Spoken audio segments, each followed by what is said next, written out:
I got pregnant with the boss's kid and will soon become his wife. At that moment, something inside me snapped.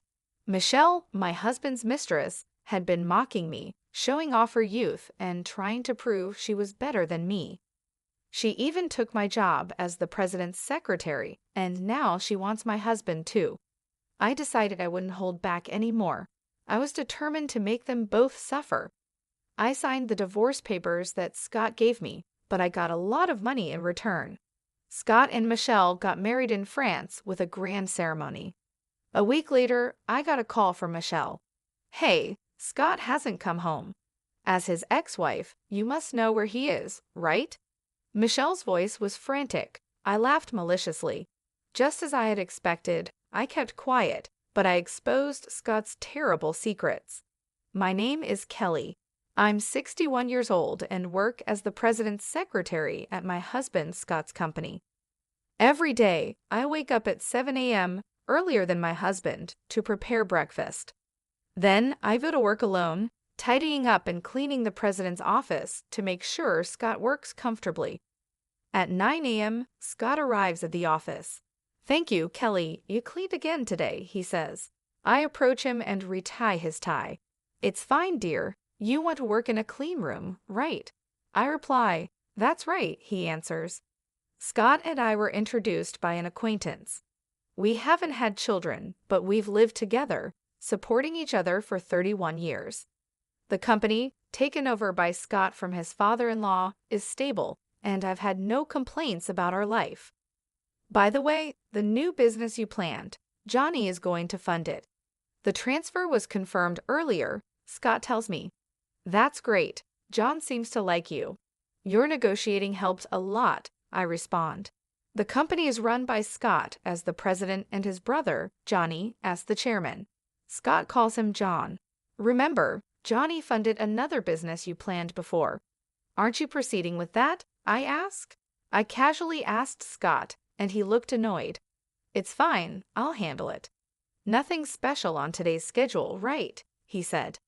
"Yes, because you mentioned it before," I replied. Scott smiled contentedly. "Good, good. Then, Kelly, there's someone I want to introduce to you. I'll bring them here, so wait for me." "Understood," I said, feeling uneasy about his words. Soon, I heard laughter from the hallway, Scott's voice and another, younger woman's voice. As I wondered about their friendly demeanor, the office door opened. "Kept you waiting, huh, Kelly?" Scott said, looking pleased, but I was too focused on the woman sitting next to him to respond. She was very young, with long, neatly arranged hair. She wore a miniskirt that revealed her thighs and a camisole that exposed her chest. It was like she was dressed for a night out, but she wore it confidently. I was astounded by her youth. "This is Michelle. She'll be working here from today," Scott said. "Nice to meet you," Michelle added. I was dumbfounded. Was this a joke? My husband introducing a young woman to me was hard enough to handle. Moreover, we don't hire fresh graduates. "Excuse me, but how old is Michelle?" I asked. "She's 24. I met her at a bar with friends. We hit it off. She's young and fresh and gives me energy. Don't you think she'll boost the morale of our employees?"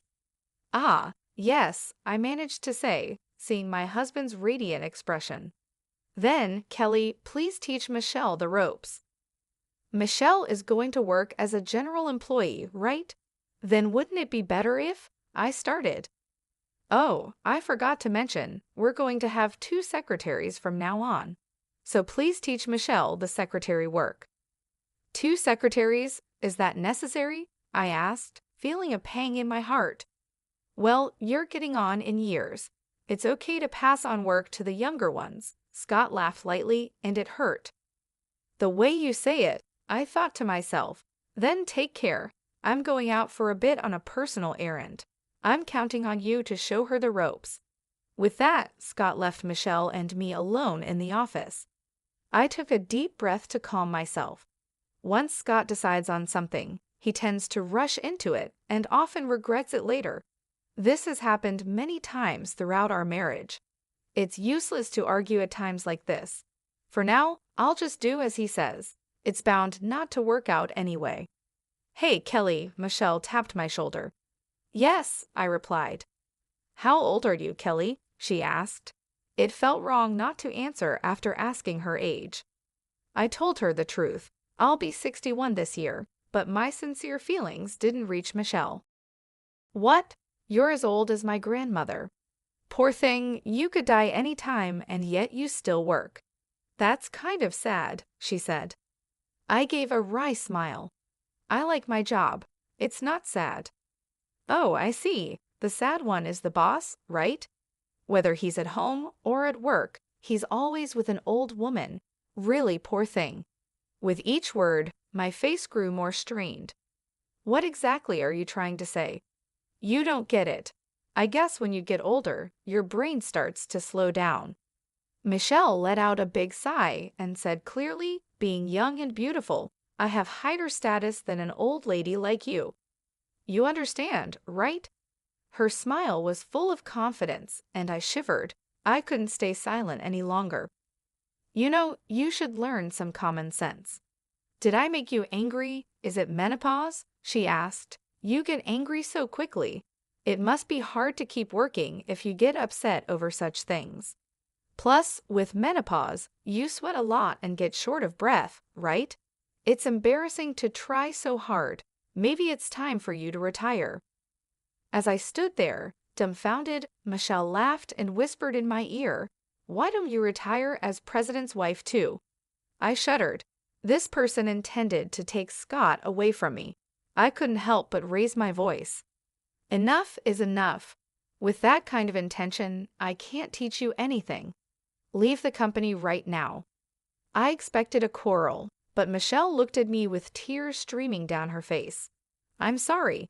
I just wanted to get along with you, Kelly, and made a joke, but it was too much. Too much. Michelle collapsed to the floor, sobbing like the heroine of a tragedy. I'll leave this company. Thank you for everything. Michelle ran out of the room. What is happening? Overwhelmed by the sudden turn of events, I stood there dumbfounded until Michelle returned with a red-faced Scott in tow. What are you doing? His sudden yell made me tremble. What's wrong, dear? I heard from Michelle you yelled at her. It's because she said something terrible. Don't lie. I've been listening to your conversation. Michelle had recorded our argument on her mobile phone. The recording started from the moment I scolded Michelle, giving the impression that I suddenly blamed her without reason and made her cry. That's why she apologized so sincerely, sobbing and all. I bit my lip in frustration. You don't believe me. Believe Michelle. She came to me crying about what you did. There's a recording. It's clear whose words have more credibility. A secretary who bullies employees is fired as of today. I couldn't believe it. I had always supported Scott both at home and at work. Now he was abandoning me for Michelle, who just joined the company. Wait, then who will do the secretary's job? I asked. It's decided. Michelle will do it, Scott said. That's impossible. And what about you? I swallowed the words that almost slipped out and tried again in a way only Scott and I would understand. You know about your hobby. I'll handle that myself. I prefer pure and cute Michelle over you, who lies to me. Besides, a young and beautiful girl like her suits me better than you do, don't you think? Scott narrowed his eyes happily and looked at Michelle beside him. She looked up at Scott with adoration and flashed a brilliant smile. Then she turned to me and stuck out her tongue just a little. I protested to Scott many times, but he wouldn't listen. The job of a secretary is not easy, despite my insistence that Michelle couldn't handle it. All I got back were his overly optimistic words, saying it was an exaggeration or you won't know until you try. He must have thought he was a knight protecting his princess. I was speechless at his foolishness, hardly what you'd expect from someone running a company. Eventually, Scott threw out my personal items from my workspace. Instead, he arranged a brand new desk and cute stationery for young people, all for Michelle. It was all in vain. Realizing this, I decided not to waste any more effort and left the company. However, Scott didn't come home that night. He didn't return my calls either. I thought it was just his way of getting back at me, but as a week, a month, and then 5 months passed, I grew anxious. One day, I was called to the company by Scott and was heading to the president's office. Maybe he finally understood how hard the secretary's job was and decided to let Michelle go and call me back. I knocked on the president's office door with a sliver of hope. "Come in," Scott said. As I opened the door, I was met with an unbelievable scene. Scott, smiling happily, was holding hands with Michelle beside him. The two of them looked at me and laughed joyously. "It's been a while, Kelly. We have some big news today," Scott said. "What is it?" I asked. Actually, then Michelle put her hand over Scott's mouth. "Let me say it, okay? I want to thank the wife, right?" Scott nodded deeply, and Michelle said to me with a beaming smile, "We're getting married. Thank you for everything you've done for Scott." "What?" In front of my shaking self, Scott laughed sheepishly. "No," I thought. "There's no point in hiding it. I'm thinking of starting a second life. You're getting too old. It's better for you to live quietly by yourself." "What? How dare you?" I felt as if all the blood had drained from my body. "Wait a minute, Kelly, the talk isn't over yet. Here, a present," Michelle said, handing me a few sheets of paper. They were printed with black and white photos. Seeing them made me feel sick. "This ultrasound. Don't tell me," I started. Michelle nodded slowly and gently stroked her belly as she came closer and whispered in my ear, "I got pregnant with Scott's child. I'll be taking over as the president's wife," she laughed. At that moment, something inside me snapped. She had mocked me, flaunted her youth, and tried to assert her superiority at every turn. She even took my job as the president's secretary, and now she's aiming for Scott. Well, I won't hold back anymore. I'll make sure they both suffer. I signed the divorce papers that Scott handed me. Of course, I received a hefty compensation. They had a grand wedding in France. Things changed a week later when I got a call from Michelle. "Hey, Scott hasn't come home. As his ex-wife, you must know where he is, right?" Michelle's voice was frantic. I laughed maliciously. Just as I had expected, I kept quiet for a moment, then said, "Scott is probably in San Jose right now." "San Jose? Ever heard of it? There's this big hotel in San Jose with a casino. Scott always rushes there whenever he has a chance," I explained.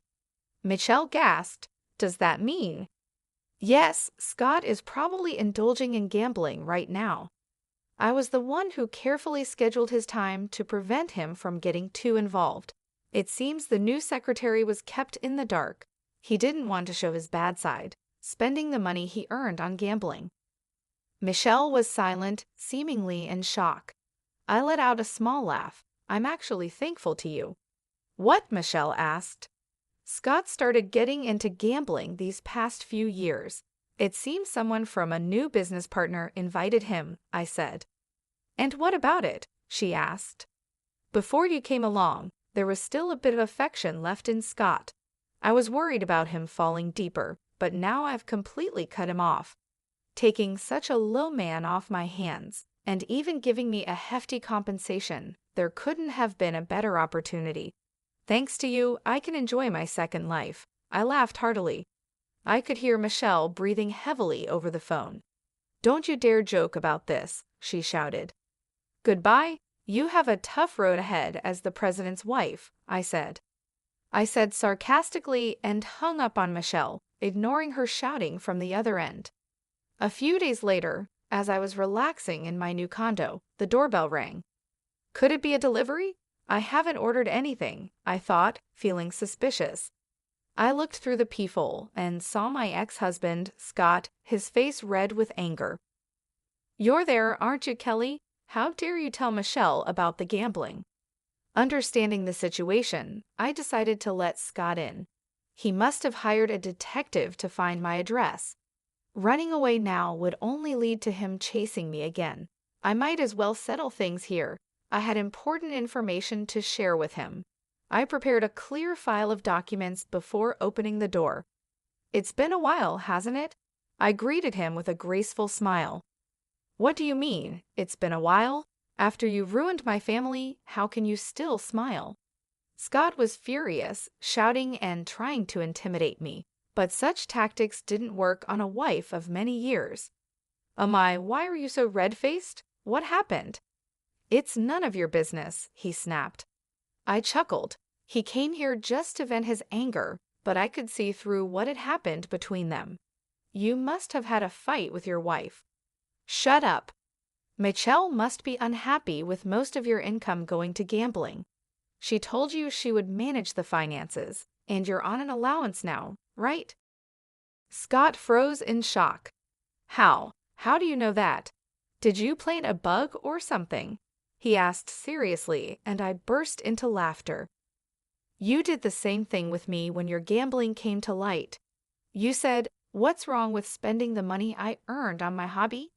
You must have repeated the same with Michelle, leading to a fight, and now you're taking it out on me.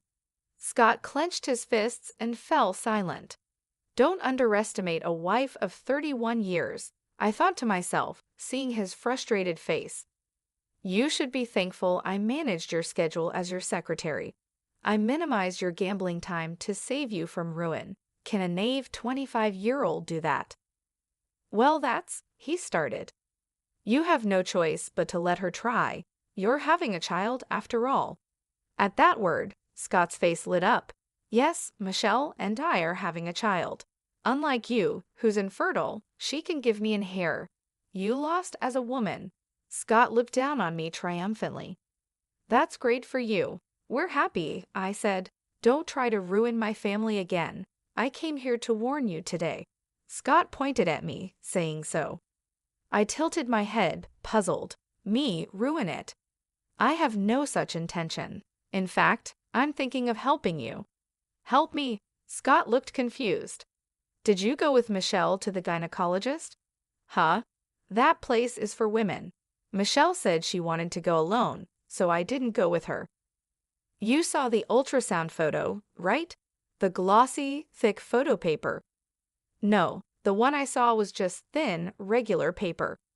I thought so, I said, presenting Scott with several photos from a clear file. They were grainy black and white ultrasound images. Scott's eyes widened. What? You're pregnant? Of course not. This was a gift from Michelle. She's quite prepared, isn't she? Printing these out from the internet for me. Internet? Scott looked puzzled. I handed him a piece of paper. It was a printout of a blog post from 3 years ago, a pregnancy announcement with ultrasound photos. Compare this with the photo Michelle showed you. Notice anything? Scott looked back and forth between the photo and the article. His face turned pale. You don't mean? That's right. The copied photo from the article matches Michelle's ultrasound photo. Holding them up to the light, the baby silhouette matches perfectly. Do you know about image search? It's a feature that searches the internet for images similar to the one you have. I found this blog using it. She must have copied the article directly, cutting out the photo neatly. So the child, Scott went pale, looking like he might collapse. I decided it was time to deliver the final blow. It's a lie. There's no baby. Scott collapsed to his knees. No, that can't be. She wouldn't lie about something like that. Impossible. After everything I bought for her designer clothes, bags, even an expensive engagement ring. Scott vented his confused emotions by repeatedly hitting the floor with his fist. His actions were so ridiculous I couldn't help but smile. It's a shame you couldn't become a father. Considering your age, it's doubtful you could have fathered a child. Thinking a young partner would guarantee a child was naive. Ask Michelle for the truth. I'll call her over now. Scott was too drained to argue. He just slumped there, silent. I had Michelle come to the condominium. Soon after, the doorbell rang, and I opened the door. Upon seeing me with Scott, she screamed. What are you doing here? Trying to take Scott back from me? No. Didn't I say I was thankful to you? I have a baby in my belly. You can't tear us apart. Michelle screamed triumphantly. Not listening to me, she entered and gently embraced Scott's shoulder. "Are you okay? Let's go back and talk about the money," she said. "I'll manage the finances. That's okay, right? We'll overcome this together. After all, I'm carrying our child," Michelle said. "Shut up." Scott slowly stood up, looking at Michelle intently. "The pregnancy is a lie, isn't it?" Michelle's face contorted. "What are you talking about, honey? Tell me the truth, Michelle." "The pregnancy is real. I showed you the ultrasound photo. Our child is the fruit of our love. How can you deny that?" Michelle sat on the floor, crying, then glared sharply at me. "You must have filled his head with weird ideas. You're just jealous because you're old and I'm young and beautiful." I laughed. "Is that all you have to say?" "Hey, Scott, let's just go home, okay?" Michelle tried to pull Scott's arm, but he brushed her off. "Enough, Michelle." Scott thrust the blog post copy and the ultrasound photo at her. "There's no escaping the truth now. I trusted you. How could you lie about something like this? I was so happy I cried." Michelle's expression changed. "Hey, Scott." She looked at me with wet eyes, seeking sympathy. "I just wanted to test your love for me. I was afraid I was just being played with. That's why I said I was pregnant." "Then, Scott, you said you wanted me to have it, right? I was so happy." Michelle's radiant smile left Scott speechless. "So the lie was because you love me." "That's right. We can start working on having a child now. My beauty and your brains will make a wonderful child who'll eventually become a president and earn lots of money." "That's not going to happen," I said, bringing Scott and Michelle back to reality. "Hey, we're having a moment here," Michelle snapped. "Do you really think this man has money?" "Of course, he's a president after all." "I see. Our company has been passed down through generations and isn't doing badly, but that's about the company as a whole. This man is a gambler. Do you understand what that means?" Michelle's face turned pale as she clung to Scott. "Hey, Scott, you're rich, right? You told me once we're married we live a wealthy life because you have more money than you know what to do with."